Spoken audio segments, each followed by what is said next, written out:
ఆయన పరిశుద్ధ నామమును బట్టి ఆయనకు కృతజ్ఞతాస్తుతులు చెల్లించుడి.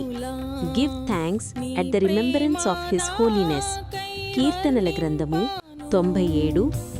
అసఖ్యము తరములా నీ ప్రేమ నాకై వర్ణింపాను.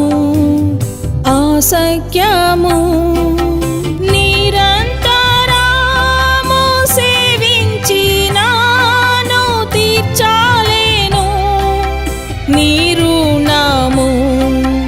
నిరంతరము సేవించినాను తీర్చాలేను నీ రుణము. కృతజ్ఞతన్ తలా వంచి నాదు జీవాము Daily Jesus Words, అర్పింతును. Hebron.